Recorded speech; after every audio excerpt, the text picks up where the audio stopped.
Mrs. One Star Weakfoot, how do you feel about your son only hitting gold in the weekend league? I did not come to America for my son to get gold. This is embarrassing. Hello friends, it is your boy, One Star Weakfoot, and we are back for another episode of the Broke Boy Road to Glory. And somehow, we're 17 episodes in. It doesn't even feel like we've shot 17 episodes, but we have. I feel like we just started the series. But I want to thank you guys for the support, man. The support has been awesome. I really appreciate all you guys for watching.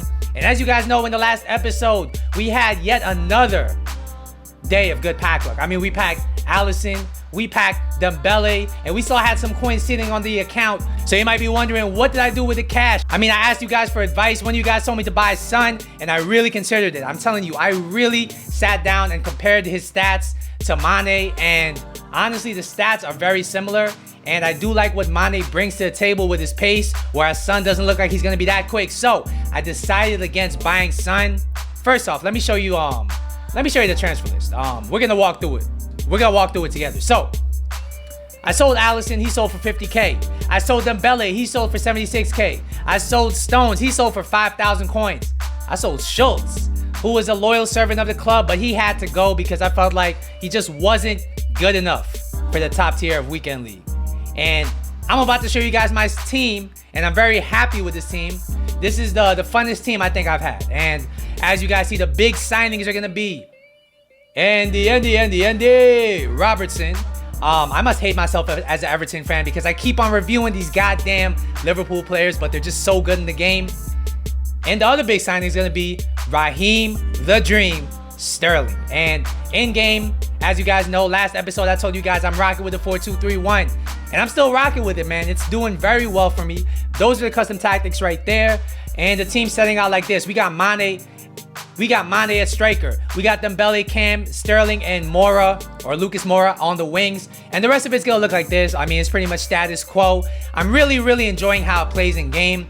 Because I have the long ball tactic on, but I do play fairly slow at times, my players are always darting into the box. And because my front four has over 92 pace each, all of them have over 92 pace, it just becomes very difficult to deal with for the opposition's defense. So I've been having an easy time actually scoring goals with this formation, which you wouldn't think, because the 4-2-3-1 is traditionally a defensive formation, especially in FIFA. But I've been rocking it, I've been making it work for my playstyle, and I'm really happy with the results. But without further ado, we have to talk about this Robertson card, man.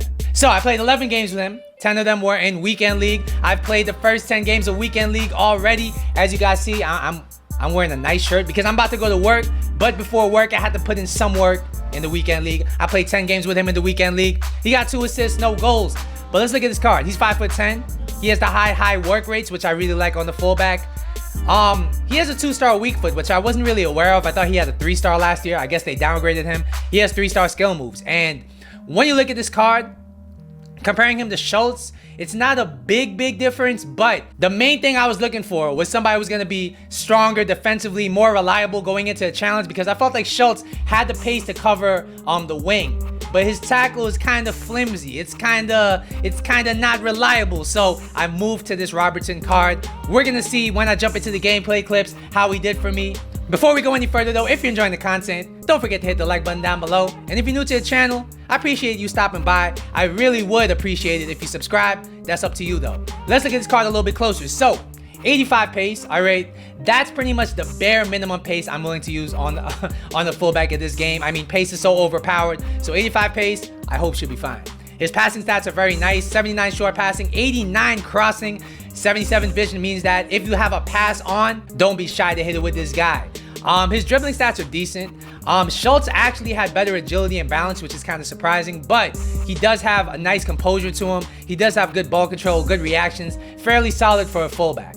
His defending stats are really what sold me on the card. I mean, 80 defending on a fullback is very nice. He has very well-rounded defensive stats, and his physical stats are not too shabby. 94 stamina is another thing that sold me on him, because Schultz only has like 70-something stamina.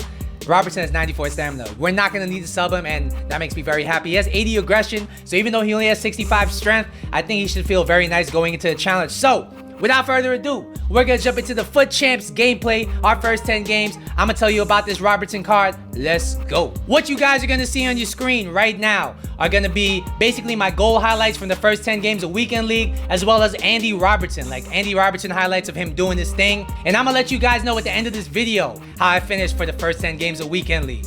All right, so according to FUTBin, this card's gonna cost 62,000 coins to buy in. That's a big price, a big investment to make on a left back on this stage of the game. Is he worth that money? I would have to say absolutely. All right, I'm gonna break down the stats so you know exactly what to expect from a card like this. So pace wise, 85 pace. How is it in game? I would say it's barely good enough. And what I mean by that is he has just enough pace to track back and track the quickest wingers on this game. So when I say barely good enough, it's not a bad thing. It's actually a good thing because it's not a weakness of his. However, comparing him to Schultz, comparing him to Ruslan and Schultz definitely feel slightly quicker in game than him. So if you push up with your Robertson card, do be careful because he does take a little bit to track back. However, in comparison to other fullbacks, because he has the high defensive work rates, he does track back, which is also a big thing to note about him. Overall, I gotta give his pace an 8 out of 10. Next, we're gonna talk about his passing. How is his passing? And honestly, he was very good at passing the ball. One thing I really noticed about him is that when it comes to launching those through balls down the wing, he's very good at that, all right? When you compare him to Semedo, who I'm using at right back, Semedo's very iffy when it comes to those long through balls because his passing's not that good. You will not encounter that issue with this Robertson card. He's very reliable passing the ball. I really enjoy that. His crossing is something I didn't really get to test. However, one of his assists was a low cross that was absolutely perfect. I'm talking about inch perfect. And it hit Lucas right in stride. Lucas scored that goal. That pretty much tells me everything I need to know about his crossing. His crossing is going to be very good. Overall, I got to give his passing an 8 out of 10. Next, we got to talk about his dribbling.